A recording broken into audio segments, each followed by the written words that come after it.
Okay, here we go. Semi-final number 2, Grubby versus Kas. And we have the protoss player starting at the bottom right in blue, and at the bottom left we see Kas, the Terran player, and this is going to be an epic game. It's the first game of the series. We have the Copenhagen Games, the Razor Domination Tournament. Right here, MC is waiting in the final, and we will either see a Protoss versus Protoss mirror matchup or a Protoss versus Terran. And actually, MC versus Kas was one of the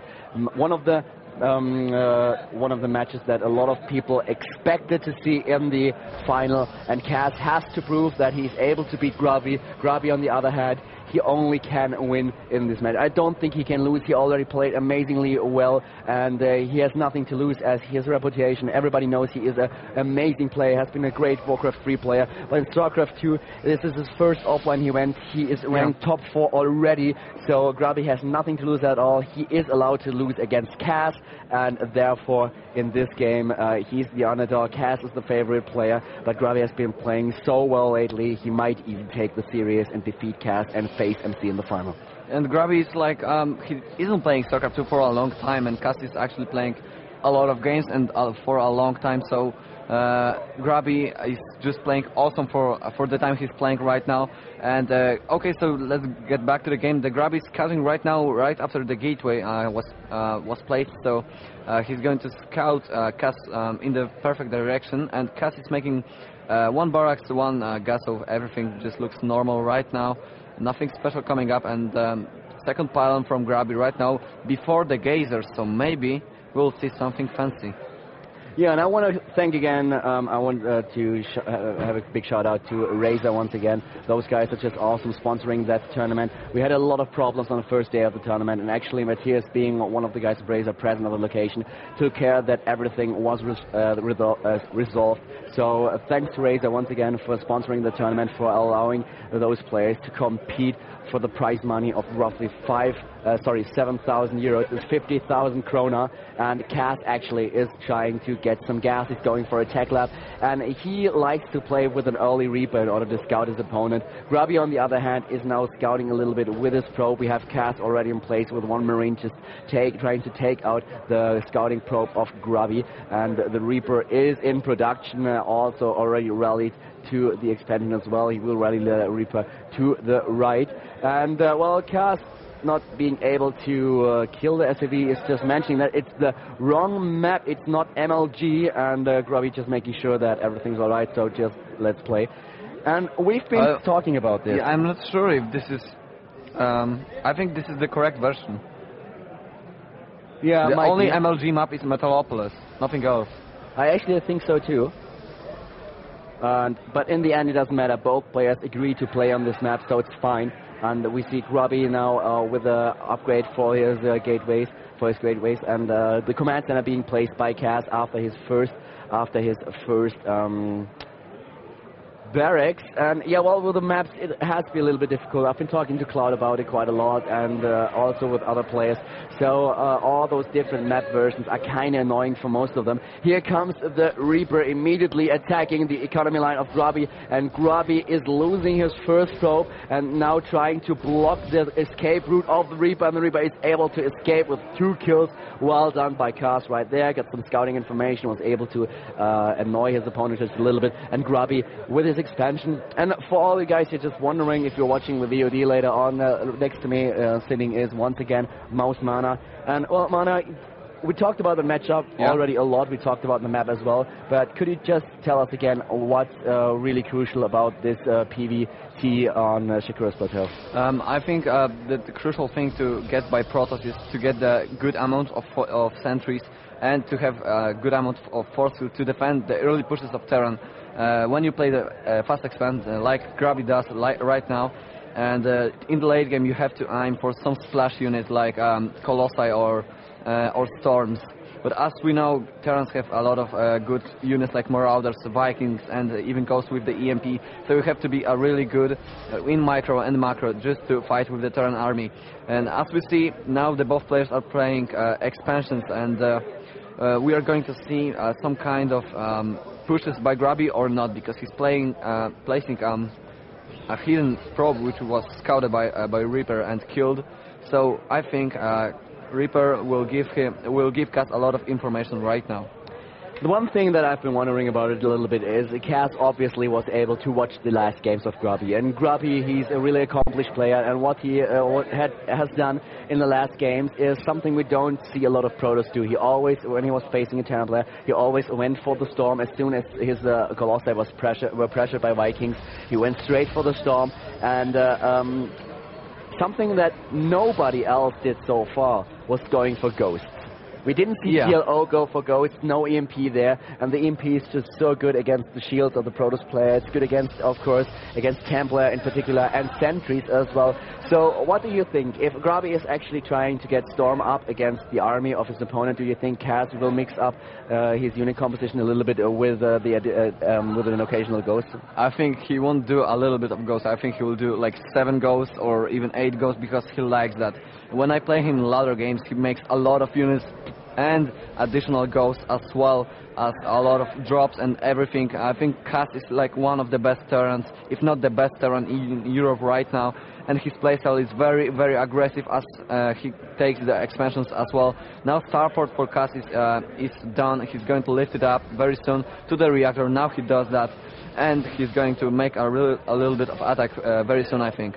We have Grubby already in production with the Robotics Bay. We see the Reaper for another Reaper for his opponent, another Reaper for Kas right now. 69 to 70 supply. Let's have a look at the worker counts. 47 against 42. The army supply is about even as well. And we see the Reaper just being rallied. And now Kas is moving out with this small army. The combat shield is not done yet. His stim is though. And we have the first Medivacs in production as well, being rallied towards the army of the Terran player. As you can see, for Grubby, there are already sentries in place in order to put down the force fields. And right now he's just walking up the ramp. Grubby doing, the Stalker is walking up the ramp and joining the sentries. Here we are. And of course, Kas take possession of the Xanaga Watchtower. We see the third base for the Terran player already. And after placing the third base, he's immediately trying to put some pressure on this opponent and now going for the drop play. He's dropping to the main base of Grubby. And Grubby, he knows about it, but he has only 4 Stalkers right now. That's not enough. He's retreating immediately. Oh my god, that's really, I love that about Grubby. He is so fast when it comes down to reacting to drops or to any surprising play by his opponent. And there's one little marine in the expansion of Grubby, and now Kas is retreating with the drops. He killed Gateway, he killed Pylon, and now he wants to retreat. He doesn't want to lose any drop and any units in the Medivacs. He wants to secure the third base and make the planetary fortress probably right there. And now he's placing the second starport right now because he knows that Grubby likes to play Colossi as well as later Storms. That was actually really smart by Kas. He was just testing the waters a little bit, just having a look at what Grubby was actually going to do about him dropping and attacking with the Marine at the same time. And Grubby defended very well against it. He lost a gateway though, and he lost a probe as well, but he was present as soon as Kas started with his drop. The Terran player is going for third base though, and we see already the upgrade. He will have 3 orbital commands, which is quite a huge amount of orbitals. This is a lot of mules he will have in in his hand in order to call them down. And we have the Observer scouting the expansion, so Grubby is taking a third base as well, and is now going for the Twilight Council, the attack upgrade number 1 in the extended thermal lance, whereas the Terran player tries to reinforce his army with the occasional unavoidable +1 attack upgrade for his bio. And as you can see, we already have 2 Vikings in place in order to counter those Colossi. Now they're going to meet in the middle of the map, but now Kas is retreating, and there was some Medivac with the drop. I missed it. And yeah, there is on the bottom of the map. There's 1 Medivac, 4 Marines, 2 Marauders, and nothing to defend by Grubby right here. Kas might do a lot of damage to the mineral line of Grubby right now, and there's a Dark Shrine by Grubby right now, and immediately reacting with the probes, pulling them back, and now yeah, he's just moving in, he's taking those 2 Colossi, annihilating the Marines and trying to get the Medivac as well, actually warping some Stalkers to the bottom, but Kas reacting immediately. Very well done by the Terran player, very well played. I mean, I like the idea by Grubby, but the reaction of his opponent was excellent. He reacted perfectly to that to that small, funky play of Grubby. And now the Terran player is assembling his army. He's on 164 supply right now, and Grubby with his Dark Shrine might be able to put some pressure on the Terran player. I actually like the Dark Shrine play. I like it quite a lot as a Protoss player. You are able to put some pressure on the expansions of your opponent. You force him to use the scan. You force him to build a Raven, do something in order to detect the invisible units. And now we have Grubby moving out a little bit, catching some of those dogs out of position, placing on the force fields, and Kas trying to move in. He should not fight at this close gap, and he doesn't do it. He wants to move in and is actually able to split the army of his opponent. Well, Grubby won't be able to defend his base, and Kas now heading towards the third base. I like that quite a lot. His positioning is great, and he's attacking the base, and Grubby has no chance whatsoever of defending it, as you can see. And now there were 2 DTs on the expansion of Kas, but Kas immediately reacting with the CVs to pulling them back, and now Grubby fighting with the Kas in the third expansion of Grubby, and now a nice net water shield and no force field yet by Grubby, and Grubby is forced to move back. So many Vikings, so many Marauders. There's no much Colossi. Yeah, we have 60 supply advantage for the Terran player right now, so Grubby is in a lot of trouble. He lost the third base. His harass with the Dark Templar was not as successful as he would like it to be. And as you can see, all those SCVs are, well, a little bit out of position, and I think Kas might have misclicked there, and he probably didn't want to use all those SCVs in order to reinforce his army. He probably just wanted to switch to his army. I think we had a small blunder with the control groups right there, but still Kas is just moving in right now, stimming once again. The force fields by Grubby immediately thrown down, and now he's trying to kill the Terran player and even out the supply count, but he's not able to do so. Kas is just going in once again. Grubby actually trying to get a base up and running at the starting position on the top right, but Kas retreating right now. He's on 163 supply against 108. Grubby doesn't look too good in this game so far. Workers killed 20-20, but as you can see with the army supply, we have the Terran player with nearly double the amount of units that his opponent actually has right now. This is actually a huge lead that Kas has in this game. Now Grubby wants to secure his another expansion because he lost his third because of the army of Kas. His third is not ready yet, but he's already sending probes right there. And look at the amount of Marauders that Kas have. There's a lot of Marauders and like 10 Vikings right now. Oh, that's a lot, really. And right now Kas retreating a little bit.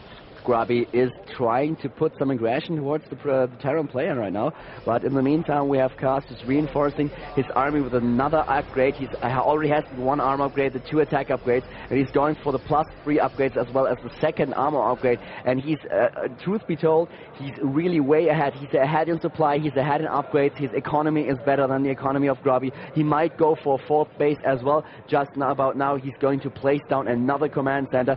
So Kas with an amazing play, and I have to admit that Grubby seems to not stand a chance against the Terran player right now. I'm not sure if Grubby is going to defend this attack by Kas right now. Just look at this. It's like maxed army of Terran right now. And Grubby has 3 Colossi, a lot of Stalkers, a lot of Zealots, but I'm not sure if this is enough. And now it's the fight. So many charge loss, 3 Colossi, 2 Colossi right now. Vikings just killing them right away, and now only Stalker by the Grubby. And GG by Grubby, losing the first step. Kas with an amazing display of skill took the first plateau and takes the lead in the best of 5.